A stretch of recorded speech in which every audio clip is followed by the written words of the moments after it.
Hello friends, this is Kumar Deepak Sagar and welcome in drone study tutorial.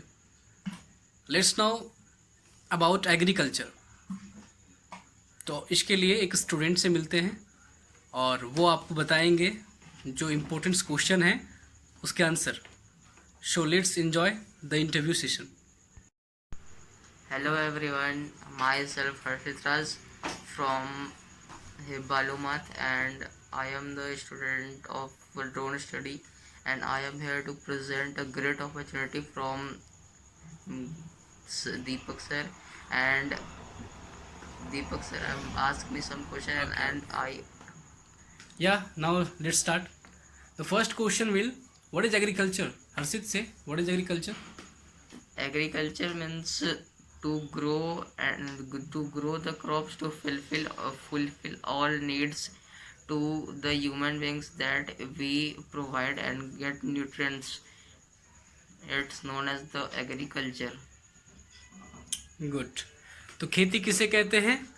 जिसमें इंसान के जो consumption जितने उसके नीड हैं, जितनी उसकी ज़रूरतें हैं, उन सभी को फुलफिल कर दे, उसे हम एग्रीकल्चर कहते हैं. Yes. दैट मीन्स कि वो अपना एक तरह से प्लांट्स और एनिमल्स जितने भी चीज़ें हैं जिसका वो बहुत नीड रखते हैं, उन सभी का अगर वो क्रॉपिंग करे, दैट इज कॉल्ड एग्रीकल्चर. तो क्या हमारे देश जो कृषि प्रधान देश कहलाता है भारत, अभी जनसंख्या कितनी है इसकी? क्या कुछ अप्रोक्सीमेट नॉलेज है आपको? 135 करोड़. अप्रोक्सीमेटली इतना कहा जा रहा है कि 135, लेकिन पता नहीं कोविड-19 के बाद क्या बचेगा और क्या होगा. इट विल हैपनिंग, बट पूरे वर्ल्ड में आई थिंक कि फर्स्ट रैंक होल्ड कर रहे हैं अभी. चाइना का अभी 127 करोड़ हो गया. ओह, देन फिर हम लोगों का ही राइज है. तो समझ लीजिए देश पूरे विश्व में हम नंबर 1 पे हैं जनसंख्या में. और अभी हम लोग का 130 करोड़ हो रहे हैं. क्योंकि पहले जो थी हमारे एंसेस्टर टाइम, उस समय इतनी जनसंख्या नहीं थी, तो ज़मीन भी यही थे.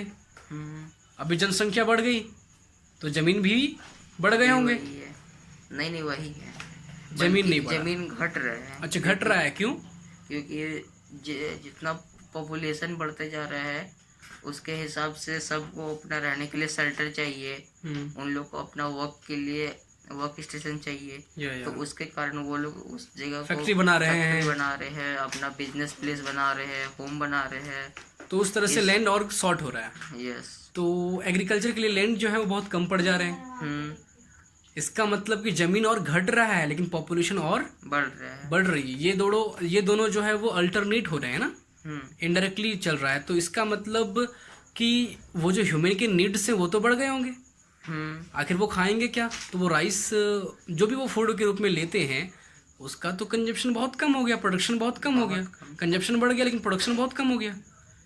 तो आप मुझे ये बताइए, जब आप इस चैप्टर को पढ़े, क्रॉप्स एग्रीकल्चर वगैरह जो भी चैप्टर का, क्रॉप्स प्रोडक्शन एंड मैनेजमेंट जो भी चैप्टर है आपका, इसमें आपने ये ज़रूर सीखा होगा कि भारत की जो पॉपुलेशन बढ़ रही है, वर्ल्ड की जो पॉपुलेशन बढ़ रही है, आखिर इसको कंट्रोल नहीं कर सकते हैं.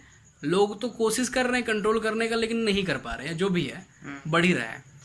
तो इसके ह्यूमन नीड्स को कैसे फुलफिल किया जाए? एग्रीकल्चर, आखिर ज़मीन कम है तो हम कैसे कंप्लीट करेंगे इसे? ज़रा बताएं हमारे स्टूडेंट्स को. अब जैसे कि हमारे जो साइंटिस्ट है वो लोग न्यू लाइब्रेरी मतलब अपने लैब में न्यू इन्वेंशन कर रहे हैं सीड्स का.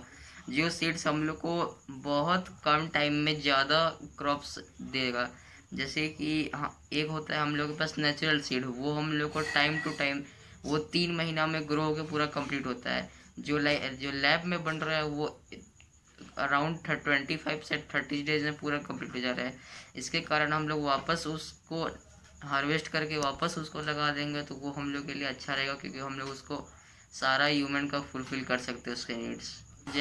जैसे कि हम लोग जैसे वो उसको हम लोग हार्वेस्ट किए, उसके बाद हम लोग वापस से क्रॉप रोटेशन, इंटर फार्मिंग कर सकते हैं.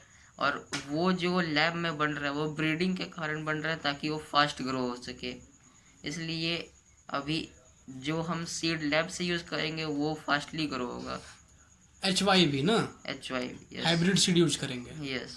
या चलिए, हाइब्रिड सीड अगर यूज करते हैं किसान तो इससे क्या होगा, उसे कम लैंड में भी अच्छी खेती हो जाएगी, तो कंजप्शन बहुत अच्छा मैनेज हो पाएगा। Good good. तो इसके लिए जो किसान जिनके पास, जो मार्जिनल फार्मर हैं, जिनके पास ज़मीन बहुत कम है, छोटे किसान हैं, तो वो लोग, उन लोगों को चावल भी चाहिए, दाल भी चाहिए, पल्सेस भी चाहिए, सीरियल्स भी चाहिए और फ्रूट्स वेजिटेबल भी चाहिए, ठीक है, और साथ में बिहेवरेज भी चाहिए। किसको नहीं आखिर चाय कॉफ़ी पसंद है, सब कोई पीते हैं। तो इन लोगों के पास ज़मीन कम है और इन लोगों को खेती चाहिए, सब कुछ नीड चाहिए, तो कैसे कंप्लीट करेंगे? तो इसका सॉल्यूशन है मिक्स्ड क्रॉपिंग। मिक्स्ड क्रॉपिंग होता है कि एक फील्ड में हम लोग लगातार हम लोग उसमें 2 क्रॉप लगा सकते हैं। जैसे कि एक में हम लोग पल्स लगा दिए और उसी में थोड़ा जगह छोड़ के हम लोग वापस वहाँ पे राइस लगा दिए। तो वो होता है कि वो लोग आधे जगह पे रहेगा, तो वो दोनों मतलब एक समय पे वो लोग ठीक से ग्रो हो सकते हैं। और दूसरा होता है क्रॉप रोटेशन। क्रॉप रोटेशन होगा कि हम एक को लगाए, वो हाइब्रिड सीड, और वो उसको ग्रो हुआ और वापस हम उसको हार्वेस्ट करके वापस थोड़ा दिन छोड़े और वहाँ पे दूसरा लगा दिए। वो क्रॉप रोटेशन से उसमें फर्टिलिटी बना रहता है और कुछ भी, और वापस से हम लोग को जल्दी जल्दी वहाँ से क्रॉप्स मिल जाता है। ओके। तो हर्षित, आप ये बताइए, जो आपके सहयोगी मित्र हैं वो ये ज़रूर जानना चाहते हैं कि अगर हम नौकरी ना करें और खेती करें तो उसके लिए सबसे ज़्यादा ज़रूरी क्या चीज़ है? मतलब नौकरी करने के लिए पढ़ना पड़ता है, तो हम पढ़ करके जा करके हम सरकार के एक नौकर बन जाते हैं और जैसा सरकार कहती है वैसा काम करते हैं, डे नाइट ड्यूटी करते हैं, कुछ पैसे मिलते हैं और फिर से हम किसान के पास आते हैं और उनसे चावल खरीदते हैं, दाल खरीदते हैं और अपने परिवार, अपने फैमिली के कंजप्शन के लिए जो भी नीड होता है उसको फुलफ़िल करते हैं। तो अगर कोई लोग सिर्फ खेती ही करना चाहे, जो मेन सोर्स है, जो हम किसान जो बेचते हैं वही चीज़ बन जाना चाहते हैं, वो अच्छी बिजनेस करना चाहे वो किसान के लिए, तो उनको सबसे इम्पोर्टेंट चीज़ जो चाहिए, ज़रूरी चाहिए, वो क्या है? एक जैसे सही चीज़ है सीड, दूसरा फील्ड, तीसरा इरिगेशन का सिस्टम के लिए वाटर। इरिगेशन सिस्टम से क्या मतलब? इरिगेशन सिस्टम को आप बताइए, इरिगेशन सिस्टम होता क्या है? इरिगेशन सिस्टम जिसमें अगर हम लोग सारा उसमें फील्ड को हम लोग पहले प्रिपरेशन कर लिए सॉइल का, उसके बाद हम लोग उसमें सीड भी लगा दिए, उसके बाद हम लोग को उसको ग्रो करने के लिए उसको सनलाइट मिल रहा है, ऑक्सीजन मिल रहा है और सॉइल से न्यूट्रिएंट भी मिल रहा है, तो उसको लास्ट में वाटर चाहिए। तो जो वाटर अगर उसको नहीं मिलेगा तो वो डाइट कर जाएगा। इसके लिए जब तक उसको वाटर ना मिले तब तक वो ग्रोथ नहीं करने पाएगा। और वाटर फील्ड में पहुंचाने के लिए अभी हम लोग अब मॉडर्न वर्ल्ड में 2 टाइप्स का होता है।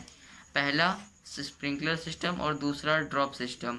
जो स्प्रिंकलर सिस्टम होता है वो एक लंबा सा पाइप रहता है, उसमें छोटा छोटा पाइप कनेक्टेड रहता है और वो पूरा फुल प्रेशर से दूसरे जगह पे पानी छोड़ते हैं, जिसके कारण पूरे का पूरा फील्ड वो कवर करते हैं। और ड्रॉप सिस्टम होता है कि वो हर प्लांट के रूट के पास दिया हुआ रहता है, वहाँ ड्रॉप बाय ड्रॉप पानी गिरता रहता है, जिससे वाटर का वेस्टेज का टेंशन नहीं रहता है। तो ये होता है 2 टेक्निक इरिगेशन सिस्टम का। ये टेक्निक एक्चुअली क्या है ना, जिनके पास ज़मीन बहुत बड़े हैं वो बहुत अच्छी तरह से यूज़ कर सकते हैं, लेकिन ट्रेडिशनल जो हो रहा था पहले, हमारे एंसेस्टर टाइम जो चल रहा था, अभी भी गाँव में अक्सर चलता ही है, रहट है ना, डीजल पंप, ये सब जो मशीन्स हैं, और अभी हाल फिलहाल में मोटर सिस्टम बहुत अधिक चला हुआ है गाँव में। मोटर से वो अपने खेत को पटाते हैं, इरिगेट करते हैं। तो इरिगेशन से वो अगर अच्छे अमाउंट में पानी दे दे तो फसल अच्छी तरह से हो जाएगी। गुड, चलिए ठीक है। बात इतनी जानकारी देने के लिए बहुत बहुत थैंक यू। कोशिश कीजिए आप थोड़ा और कंटेंट को हैवी तैयार कीजिए, प्रिपेयर कीजिए। आपने एक एग्जांपल जो बताया वो थोड़ा गलती है। आपको मिक्स क्रॉपिंग का जो आपने एग्जांपल बताया कि राइस लगा दिए, पोटैटो लगा दिए, है ना, राइस के साथ पोटैटो कैसे लगेगा? नहीं, राइस और पल्स बोले। पल्स बोल दे तो राइस और पल्स एक साथ नहीं लगेगा। राइस होता है खरीफ क्रॉप्स, पल्स आपका हो गया रबी क्रॉप्स। गुड, तो ये दोनों अलग अलग टाइप्स हैं खरीफ के। चलिए बताइए, टाइप्स जो होते हैं क्रॉप्स के वो कितने होते हैं? एक रबी क्रॉप्स, दूसरा खरीफ क्रॉप और तीसरा ज़ैदी क्रॉप्स। जो रवि क्रॉप्स होता है वो विंटर का सीज़न में, जिसको हम लोग बोल सकते हैं, वो अक्टूबर का सीज़न में वो ज़्यादा होता है। और खरीफ क्रॉप हो गया जो मानसून का सीज़न में हम लोग इसको लगाते हैं। और जो जारी क्रॉप हो गया वो समर सीज़न में होता है। जैद क्रॉप्स, ये उसका एग्जांपल क्या होगा? जैद क्रॉप्स का एग्जांपल हो गया ककम्बर, वाटरमेलन, अच्छा, जो ये अभी हम लोग के सीजन में जो हम लोग प्रोवाइड हो रहे हैं वो समर सीजन में। अच्छा, कुछ लोग लगाते हैं इसको, ठीक है, गुड गुड। तो क्रॉप के टाइप्स के बारे में भी बता दिया आपको हर्षित भैया। ओके, तो हर्षित जो है वो कोशिश किए कि आप लोगों को जो भी कुछ कन्फ्यूजन हो उसको बताने का। अगर और कोई इश्यू हो तो प्लीज़ कमेंट करें, मैसेज करें, हमें खुशी होगा आपके कन्फ्यूजन को दूर करने में। थैंक यू, से thanks a lot. Okay, please से comment, share and subscribe like, share and subscribe this channel. Okay, bye.